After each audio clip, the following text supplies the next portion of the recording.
You've gotten the positive pregnancy test, told the exciting news to your family, and started to shop for your nursery. But perhaps, like many first-time parents, you've never seen a birth outside of a movie or ever cared for a brand new baby 24/7. Adding a doula to your team of providers can help you navigate your way through birth and immediate postpartum period. I'm Care Messer, a birth and postpartum doula, and today we'll be discussing choosing your doula. This is Preggy Pals, episode 95. Is that a plus sign? Pink or blue? Hospital or home birth? What type of food should I be eating? I think I just peed myself. I'm pregnant, and I have to exercise. What pregnancy glow? Wait, was that a contraction? Gotta make these pants fit. I've got kinkles. What do you mean there's more than one? You've got the symptoms, and now you've got the support you need for a happy 9 months. This is Preggy Pals, your pregnancy, your way. Welcome to Preggy Pals, broadcasting from the Birth Education Center of San Diego.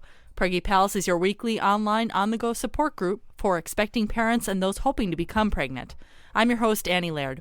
Thanks to all of our loyal listeners who have joined the Preggy Pals Club. Our members get special episodes, bonus content after each new show, plus special giveaways and discounts. See our website for more information. Another way for you to stay connected is by downloading our free Preggy Pals app, which is available on the Android and iTunes marketplace. Sunny, our producer, is now going to give us some more information about our virtual panelist program. Yeah, so if you guys aren't located right here in San Diego where we record our shows at the Birth Education Center, you can participate in our virtual panelist program. So here's what you need to do to participate. You can like our Facebook page. You can follow us on Twitter. If you're on Twitter, use hashtag PreggyPalsVP and follow along the conversation. We're going to be posting questions and also information that our experts are giving out throughout the show. We're going to be posting that to Facebook and Twitter, and you can just write in the comments section, share your thoughts, share your stories, and we may even include some of that on our show. And if we do, you can win a 1-month subscription to the Preggy Pals Club. Great, thanks, Sunny. Well, let's start going around and introduce all of our panelists today. Stephanie, Stephanie, you're about to get latched on your baby there, so we'll come back to you. So Kelly Just Jo, another day here at Preggy Pals.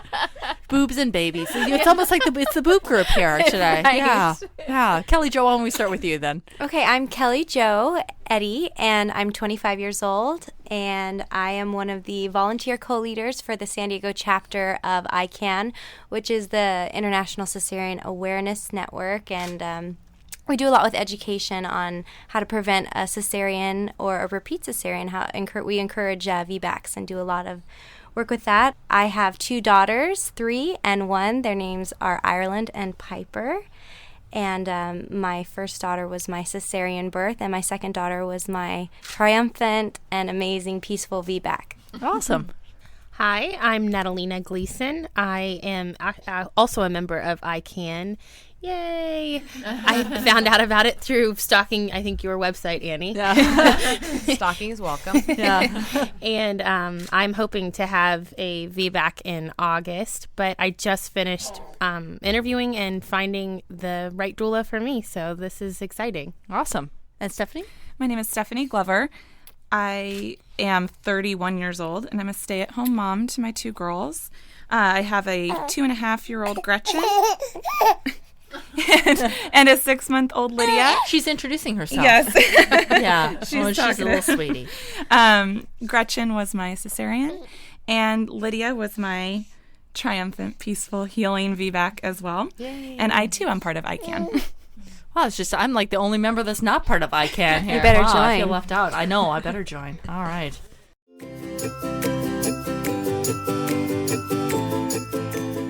All right, today on Preggy Pals, we're reviewing an app today. It's a free app, which makes it awesome, in my opinion. So it's called I'm Expecting, and all of our panelists have had a chance to take a look at this.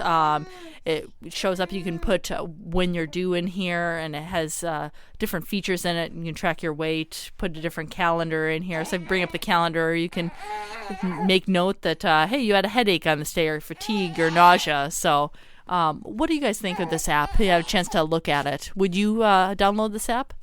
You know, I was really liking it. Just glancing at it at first, it has a really nice modern feel to it as compared to a lot of the other pregnancy apps. Mm-hmm. I also really liked that there was a weight tracker on there. When I was saying earlier that when I was pregnant with my first and second, I downloaded like the Live Strong fitness app, and it would kind of tell me I was doing something wrong because I was gaining weight. Yeah. But I was How supposed to dare be you? gaining. You're growing a human being. Right, but I wanted to keep track of that because, you know, it's not, you know, it's something you have to track. And I really liked also that there's a calendar on there and that you can track your symptoms, because a lot of times we get to the doctor, they ask you how you're feeling. We say, oh, I'm fine, because we have pregnancy brain and we forget how we feel. So it's nice to have kind of a reference to see how we've keep been a doing. record of how you feel. Yeah, awesome. Yeah. And that's really detailed too. I noticed that on the app. Like, I mean, you can really go through and really be very specific about your symptoms. And yeah, like you were saying, sometimes you forget with, you know, baby brain and pregnancy brain what you're feeling on that day. But you can actually assign it to a specific, like it's got a calendar in there. And you just like click on the day and it'd be like, today this is how I felt. Boom, boom, boom. I like that you can see, you know, today I'm 23 weeks. Here's where my baby is. I like knowing pinto bean size versus boiled egg size. For some reason, that helped me connect with the baby when I was pregnant. And even though I don't know, I don't like ever calling the baby a fetus. And so that's one thing I don't like about most of these apps. It's fetus, fetus, fetus. And I'm like, it's my baby. So it has arms, legs, and a heart that's working. So if it's a boiled egg or pinto bean at this time, that's fine. But I like it to call a baby. So. Yeah, and look at this cool part of this app. It's called Baby Bump. So you just click on it. So say you're week 24. It says no photos have been uploaded yet. And you just click on it. You can take a picture with your phone. And it goes right to the app, the phone part, and you take your selfie of your belly bump. Your belly selfie. I have a postpartum belly selfie, and that's okay because I'm only 3 months postpartum. But I think that's neat of having a record because, you know, I did that for my first pregnancy and then not for my second or my third. But I think I would have done that had, you know, I had just an app that would keep it all together and remind me about it. So what do you ladies think? Thumbs up, thumbs down? Would you download this? Thumbs up. I absolutely would. Okay. Especially free. Yeah. I mean, I like it. I hate to say I already have the baby center one and I really like it, and I'm kind of a creature of habit, but I like it. If I hadn't already had the one that I have, it's perfect. And I do like the taking the pictures. Not that I have even done that. It is okay to have more than one app on your phone. I know. Today on Preggy Pals, we're starting a brand new series. It's all about hiring your care providers. So normally when you're pregnant, you think about, oh, okay, at least the first time I was pregnant, thought, oh, okay, well, I guess I just got to go and see what my obstetrician is covered. So we're going to be in this series covering all the different types of care providers that you can have on your team. Everything from obstetricians to midwives to what is a monitrice. Today we're starting off with what is a doula and how do they contribute to your team. Joining us today is Care Messer. Care is a DONA certified labor doula and a CAPA trained postpartum doula. She's the owner and founder of the Birth Education Center, and she also teaches hypnobirthing classes to expected parents. Kara, welcome to the show. Thanks for joining us. Well, I should say thanks for being at my place. Yeah, I like when you guys are here. Yeah. Keeps it live and entertaining. Exactly. So, Kara, what is a doula? You know, I think there's a lot of folks that, you know, maybe they think that a doula is just this maybe natural birth guru. That's kind of what I thought, you know, at first too. What do they even do? What do they bring to your care provider team? I'll tell you what they bring is they bring everybody calmness. Probably my biggest thing is dads are worried that the doula is going to come in and take over his role, and then probably the biggest thing is dads are excited that she's going to come over and take over his role. It depends on where the dad is with. I just want to check my sports scores, and you do the birth. I don't want to learn any new skills. So it depends on which parent you get. But the doula, because especially if you're a first-time mom, you're nervous, you're anxious, and you just want someone to tell you what to do. Mm-hmm. And a doula kind of helps you be in tune with your body and lets you know that everything's normal. Yeah. Because babies come out all the time. Mm-hmm. And you'll stay home longer in your own environment if there's somebody going, you just puked and your head spun around, totally normal. Yeah. Everything's good. And that calms everybody down and keeps them home longer. When you're at home longer, you progress faster. Mm-hmm. And that's better for going to the hospital and getting your epidural if you're going to do that, or do it naturally. Yeah. But a birth doula will support whatever kind of birth that you want, and she'll help you figure out what that is. Mm-hmm. Because a lot of times we don't even know what our options are. Yeah. And that's a great point you bring up, as far as that was a misnomer that I personally had was, a doula is just for those natural birth people. But I definitely want an epidural, so I don't need a doula. But, what you're saying, that makes total sense of, it doesn't matter what type of birth you want. It's great to have that support, though. It is. And there's always unexpected things that happen during birth. That's why I never call a birth plan, because I call them birth preferences, because plans are always broken. And a birth doula will help you figure out what preferences you want, so give you options, and then support you through whatever comes up. Because if there is a switch at the end and baby has to go to NICU and dad goes to NICU, there's somebody that's going to be with the mom. And she can facilitate pictures back and forth, make sure mom's eating, keep mom calm, make phone calls for mom, whatever takes place. There's that extra person, hands-on, that keeps everything going. And, they help during the birth, after the birth, and then a week after the birth. Yeah. So to make sure that you've got the right resources, you're comfortable in your new role, and that the baby's doing okay. Yeah. Now, have any of our panelists, have you ever had a doula at a birth that you've had? I know Stephanie has, because I got called as the backup when I was 7 months pregnant. So, yeah. Stephanie, it'd be great if you could chime in and what was your experience with adding a doula to your team the second time around? Yeah, with my first, I actually wanted a doula, but my husband said, I want to be the support person. Give me that chance. I want to be your doula.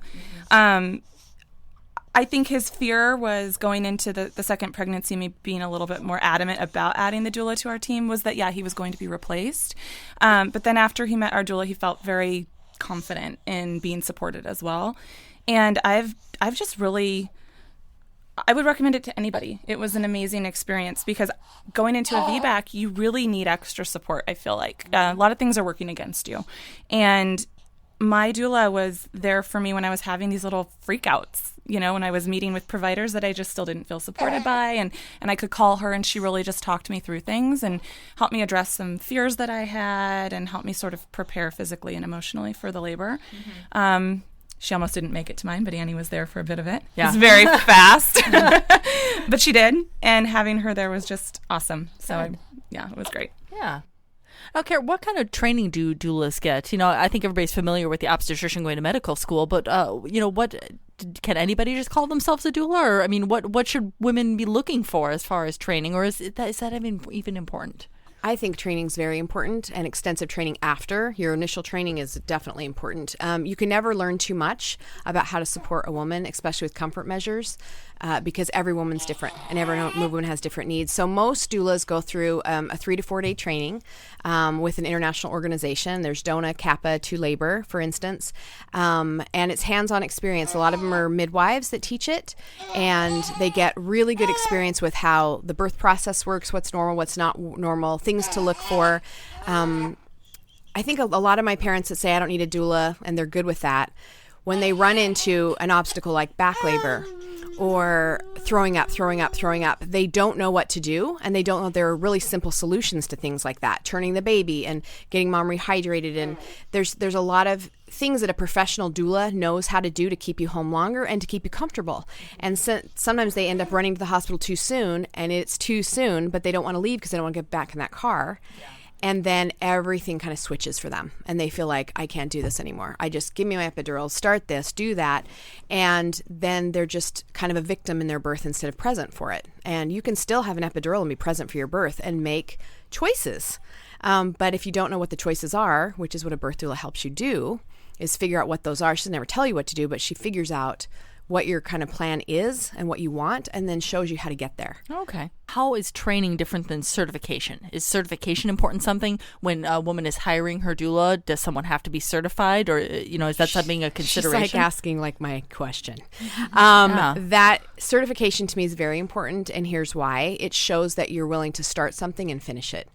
I learned so much. My certification was a pain in the rear end. I will not lie. There's paperwork and there's books to read and other trainings to do and other classes to take. However, I learned so much through that paperwork of seeing how mom's body dilates, how it moves, what medications completely stop and slow things down, where births switch to what moms don't want because of certain medications or certain interventions, when to get those medications interventions later, how that switches it. And all of that came through my training and certification because you have to keep track of things on paper. Mm-hmm. So I'm a big certification person because it shows follow through. Yeah. And not only that, it kind of gives everybody the same education. So okay, if they're certified with DONA, they've read these books, they've done this, this, and this, they've had certification births, they've had qualification evaluations by their nurses, doctors, and care providers, as well as the moms. And there's a standard of care there. So it's kind of like, I don't know, if you want to equate it to a doctor going to medical school and then going, yeah, I didn't take the boards. Okay, I trust you. I'm big in certification for that reason, because it's a standard of care. Okay. Anyone can take a training, but did you put the effort into really figuring out how this mom works and how the partner can support her? Because it's a dual thing. It's not just about the mom. It's about the whole dynamic of the family. Now, I'm interested with how you ladies found your doulas, for either your upcoming births or your births that you had a doula. I mean, for me, I am a doula, so it's almost like, I think it's harder for me, because I had like 40 women that were like, oh, I'll be your doula. And I'd be like, I want all of you there. But I know that... Can y'all just take an hour shift? Exactly. Yeah. That's our problem. Okay, you have 2 a.m. to 3 a.m. Right. But I knew that wasn't the right answer, just... with labor progressing, sometimes that happens with less people there. So you're trying to narrow down, to 1 or 6. To 1 or 6, exactly. When we come back, we're going to be discussing how you can go about finding a doula to interview. We'll be right back.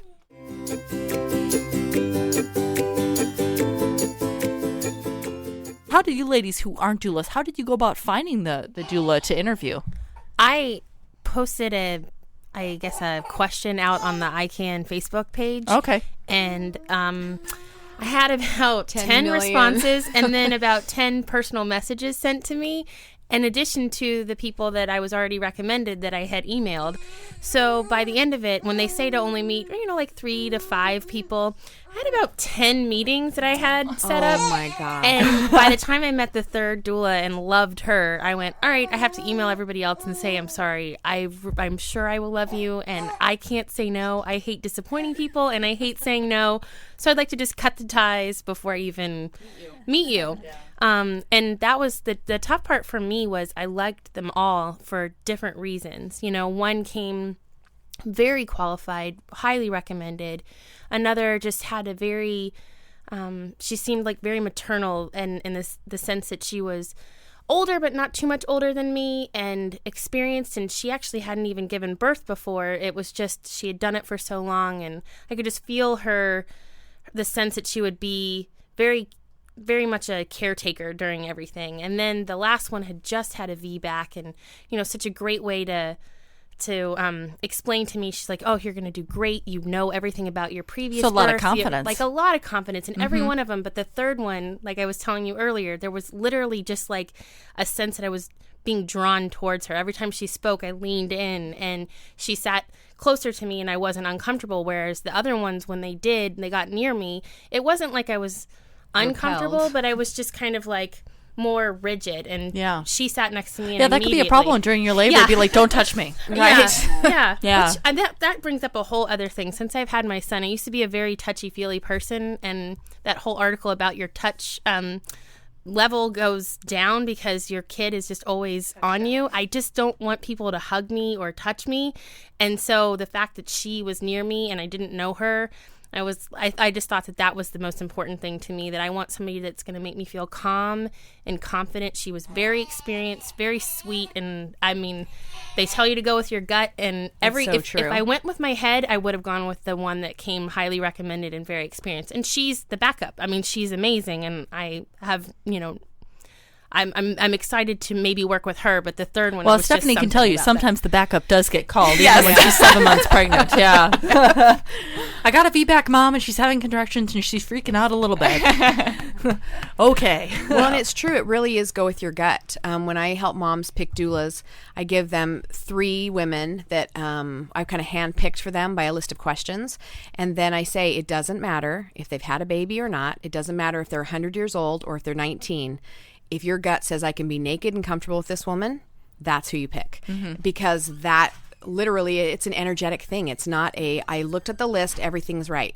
Even if you're totally academic and that is just in your brain of here's my checklist, you have to feel comfortable with them naked, because you never know if you will be. Hopefully you will be, because it goes faster if you're naked. But it's a total gut response. Well, Stephanie, how about you? How did you pick your doula? I also posted on the ICANN forum. Okay. And got similar amount of responses. One gal came to my home and met with me, and she, again, would have been lovely. One thing that I was really aware of was, is this person's energy going to match my husband's?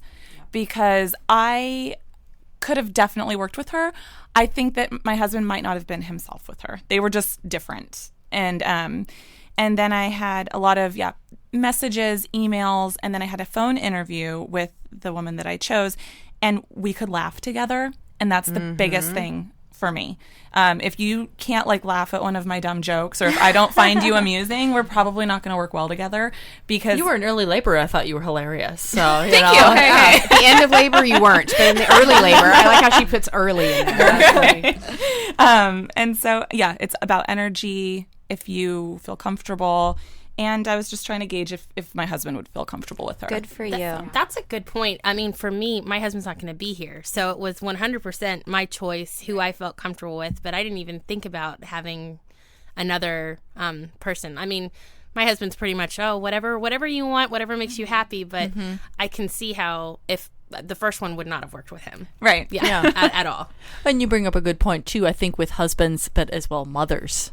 Yeah. So I don't know if, Carrie, you could kind of go a little bit into how does grandma play into this as far as the role with the doula and who you hire? Well, so and probably it'll be a whole episode. Yeah. It totally can be. And it's hard because a lot of times grandmas feel replaced. Like, why do you want a stranger, but you don't want me there? And it's not a matter of that. It's a matter of, Mom, it's hard for you to see me uncomfortable. And that, even just having that conversation with a parent, I had to ask my mom not to come to my birth. And it was a difficult conversation because she didn't get it. But you're my baby. But I'm like, I know, Mom. But for one, you don't think I can do it. And if you even think that I'm uncomfortable, you're going to lose it. And I have to do this way because for me and my family, this is the way I'm going to do it. And that was but you're having a stranger come. And I know how to touch you, and I know how I'm your savior. It was a hard conversation. And with family dynamics like that, everybody has a role. Grandma needs a job to do if Dad's going to be with Mom, because my job is to keep Mom and Dad together, not me take over and Dad sit on the couch. Births go better when there's pheromones and hormones going, and that's Dad and Mom together, or Mom and Mom, however you're going to do it. And then, Grandma, sometimes they need something else to do. And it's a conversation you had before. Okay, can you make sure the house is clean, the other kid's ready, the dogs are walked, blah, blah, blah, so that she's busy. My mother-in-law took care of my older daughter, and that was a nice job because she's so busy. She's school age and very precocious. So I feel that's a great role for grandma, is child care of other children. Yeah. And I have some moms who they kind of make their due date 3 weeks later, and then the tickets aren't purchased, which is fine. And then we have our baby, and then grandma comes in at the end and does all the other stuff. And they just want to see the baby anyway. They don't care about you. They just want to be with the baby. So if you can keep it intimate between the three of you, baby, you, doula, dad, it's just a much smoother labor. And I think it's nicer than having parents back and forth pace in the waiting room waiting for everything to happen. Yeah. That I'm kind of in that kind of position where my mom wants to be here because my husband won't, and she was very excited. Oh, I'll be your labor coach and I'll be there. And she had a natural delivery, but my mom had the picture perfect delivery of, she was in labor for I think 3.5 hours, 3 pushes, and I came out. And I know that's it's maybe a possibility, but probably not. And same thing, I'm her only child, and to see me in the kind of pain that I was in before, and knowing that it'll just progressively get stronger, most likely. I think that was my point that I came to before. I was going to have a doula anyway, but before I decided I just want it to be the doula and me, that I think she would stall the labor. I think my husband stalled my last labor. Just he is very uncomfortable seeing me in pain. And I would love to have him here, but I think it's going to go differently because he won't be. Because he's deployed. Yeah. 9,000 miles away. 9,000 miles away, and there's nothing he can do but try and Natalie's FaceTime. husband and my husband are peers, so that they can, watch it over FaceTime together or something. Exactly. I think they are going to be roommates. Yeah. So. Well, and one thing, too, is moms do better if they're not worrying about everybody else. Right. Mm-hmm. If there's 6 people in the waiting room, they're thinking, oh, my gosh, grandma's got to eat. It's almost 5 o'clock. And has someone gotten them pizza? Because it's been a long time. And even they'll pop in and say, are you done yet? Are you getting close? And that pressure is way worse than even doctors and nurses' pressure, is having the family pressure. Yeah. And a lot of times we don't know that. So that's another thing that a doula can point out is here's how a quick labor goes if this is what you want. And here's how a not so quick labor will go. And if you don't want that, here's how we prevent it. But sometimes it's difficult conversations you have to have with your family. Yeah. Now, let's talk about price range a little bit. So how do doulas set their prices? And what kind of can you expect? I imagine it's different where you are in the country. Totally. Because top price in maybe New Mexico would be $600, and that's the most expensive doula. Top price in San Diego, $1,200. Orange County, $3,000. So it really just depends on where you are in the country. A lot of doulas gauge it on a level of experience, and then they also add another factors like childcare. How far away are you, and how much gas is that going to take? Doulas do not make a lot of money, even the top end ones. By the time you factor in how many hours we spend with you on prenatals, travel time, childcare, expenses, food, gas, parking, we don't. Sometimes we make $3 an hour, but we do it because we love it. And we want you to have before taxes. Yeah, don't forget about the taxes. The self-employment tax will kill you too. Yeah. We don't do it to make money. We do it because we love birth and the process of supporting another woman, because it's such an empowering experience. And when you have that extra woman that keeps everything mellow, you just feel more supported. It's a much more beautiful experience no matter what birth you choose. Even a cesarean. I have moms call me all the time and say, I have a scheduled cesarean for blah, blah, blah. Why do I need a doula? I'm like, why don't you need a doula? Let's connect with this baby. Let's have the best cesarean as best possible. Bring your music in, stay relaxed. All of that keeps the baby's heart rate normal. And it's their birth. It needs to be special and sacred. It doesn't matter which way it comes out. And a doula can really maintain that for everybody and keep it calm. That's how it should be. Yeah. Now, talking about going back to interviewing your doula, it sounds like personal connection is really the primary thing that you need to have. But are there any questions that you should ask during it, like an expectant mom should ask during an interview with the doula, or that are kind of important questions, or doesn't even matter? There are, but this is what I tell moms when they're interviewing a doula. You want a doula who says, how do you see me at your birth? What do you want? Instead of, I do this and this and this and this, and then I show up and do this, and I bring this, and here's what's in my bag of tricks, and I do that. Oh, but if they don't bother to ask what you want, to me that's a red flag, because a doula is by definition a servant, and they should come asking you what they can do for you, instead of, and how do you see me? Not, this is what I do, and this is my price, and this is my package, and this is all I do, and I will make sure this and this and this happens. It's much more of a, it should be more of a, I see this, and this is what I want. Because what if they come with their bag of tricks, and you go, I don't want you to talk that much during my birth, and I really don't really even want you to touch me. I want him to touch me and you to guide him. But if the doula's talking all the time, you're not going to get your wishes met. So and a lot of my moms go into an interview like that, waiting for the doula to say, what do you want? And that's usually the one they pick, because that's who's more connected with what they want, instead of here's what I do. Mm-hmm. Well, and I liked the ones, just to echo that, I also liked the ones that told me everything that I wanted to hear before I asked the question. I mean, when I met with my care provider, the OB, I had a list of questions I was going to ask him, and I didn't have to ask one of them, because when he said, well, let me just tell you a little bit about myself and what I do and how I see labor and delivery and all of that. Like and their philosophy, basically. Exactly. Mm-hmm. I was like, I can't find the word. And every question I had, literally, and had 15, he answered them all. So in about 30 seconds.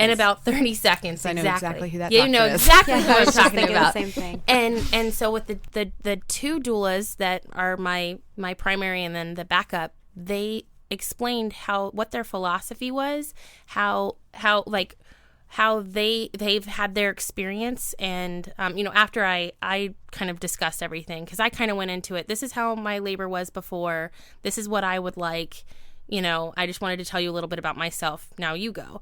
And I didn't have to ask any questions. So I think that was the nice part, because I didn't want it to be a very stoic thing, because like you said before, you can have every answer to every question that I have, but does that mean that you're the right person for me? I just need to see how you're feeling this conversation and letting it flow the way that it needs to. And it should flow. You almost need to connect on like a sisterly level. Sometimes I think of a doula as like an extra big sister without all the family baggage, who happens to also be an expert in childbirth. So You have to, I mean, when you talked about you have to be comfortable getting naked, you do have to be comfortable getting naked, throwing up, pooping, whatever in front. Can I say pooping? Oh, sure. Right? Okay. You can say other things probably with Annie in there. Just so you know.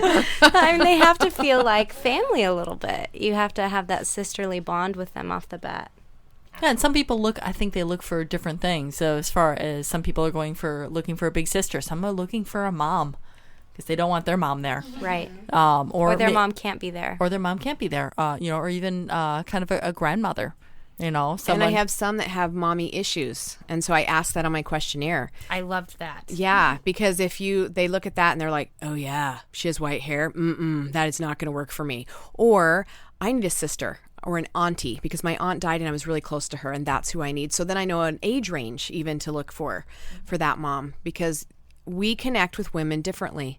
And I had one mom who was doing a home birth. She wanted a midwife that had never had a baby and a doula that had never had a baby. And I said, why? And she goes, because I've never had a baby and I don't want them saying, you can do this, I did it, blah, blah, blah. She goes, I wanted it to be our first, everybody's first. And that's what worked for her. And she goes, I know they have experience and they've done this before, but they haven't had the experience with me. Personal experience. Mm-hmm. And some women will say, well, I interviewed her, but she hadn't had a baby. And I said, neither has your male OB. And you trust him. Oh, I'm like, yeah. Mm-hmm. Or neither has your midwife. Did you know that so-and-so she hasn't had a baby? I'm like, no. Do you even think to ask? Nope. But you trust her. I said, doula is nothing more than a woman supporting a woman. Mm-hmm. Nothing more than that. I can relate to that too. I actually, before hiring a doula, thought that I would for sure hire someone who had their own child. And it never even came up when I was feeling the connection with who I chose. And she hasn't. But it didn't matter. And it almost surprised me. I thought that I was looking for that. And turns out I wasn't. Mm-hmm. So it's the connection. Yeah. It's always the connection. Thanks, Kara, for joining us today. For more information about Kara and her doula practice, as well as information about any of our panelists, visit our episode page on our website. This conversation continues for members of our Preggy Pals Club. After the show, Kara will be discussing the work that she's doing at the Birth Education Center of San Diego with continuing education for newly trained doulas. To join our club, visit our website, www.preggypals.com. Hello, Preggy Pals. I am Crystal Stubendek, maternity fashion expert and founder of Borrow for Your Bump, where you can buy and rent designer maternity styles for a monthly rate.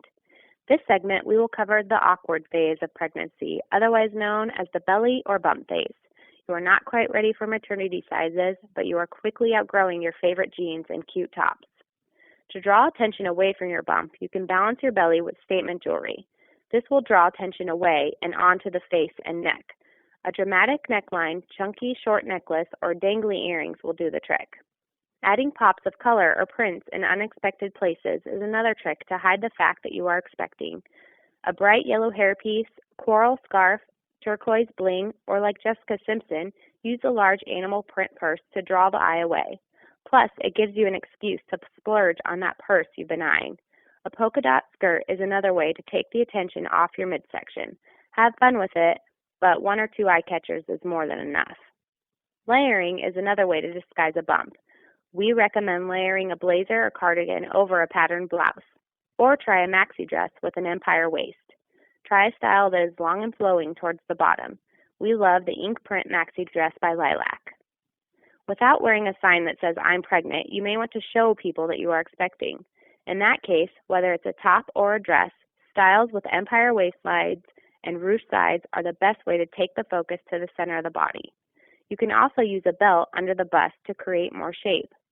Stay away from short tops that are tight-fitting and oversized clothing that can completely hide your shape and actually make you appear bigger. Throughout the first trimester, you should be able to comfortably wear most of your pre-pregnancy clothes. For bottoms, you may want to switch to low-rise pants or jeans, which will allow for a little more room for your tummy. Choose items in your wardrobe that have stretchy waistbands. For tops, loose and fitting blouses and peasant tops should work for the first couple of months. No matter what your stage, feel and look great during your pregnancy. Don't forget to check out the styles mentioned at borrowforyourbump.com and be sure to listen to Preggy Pals for more great pregnancy tips. That wraps up our show for today. We appreciate you listening to Preggy Pals. Don't forget to check out our sister shows, Parent Savers, for parents with newborns, infants, and toddlers, Twin Talks for parents of multiples, and our show The Boob Group for moms who breastfeed their babies. Next week, we'll be discussing VBAC, vaginal birth after cesarean. What are the risks and benefits? This is Preggy Pals, your pregnancy your way. This has been a New Mommy Media production. The information and material contained in this episode are presented for educational purposes only. Statements and opinions expressed in this episode are not necessarily those of New Mommy Media and should not be considered facts. While such information and materials are believed to be accurate, it is not intended to replace or substitute for professional medical advice or care, and should not be used for diagnosing or treating healthcare problem or disease or prescribing any medication. If you have questions or concerns regarding your physical or mental health or the health of your baby, please seek assistance from a qualified healthcare provider. New Mommy Media is expanding our lineup of shows for new and expecting parents. If you have an idea for a new series, or if you're a business or organization interested in joining our network of shows through a co-branded podcast, visit newmommymedia.com. Hey mamas, don't forget to check out Mighty Moms. It's our online community built for new moms just like you. Not only can you connect with other moms, but you can also join us backstage for special mom-only online events. And you'll also be notified when we're recording so you can join us as a special guest. Visit our website, newmommymedia.com, and click on the Mighty Moms banner. It's free. That's newmommymedia.com. See you there.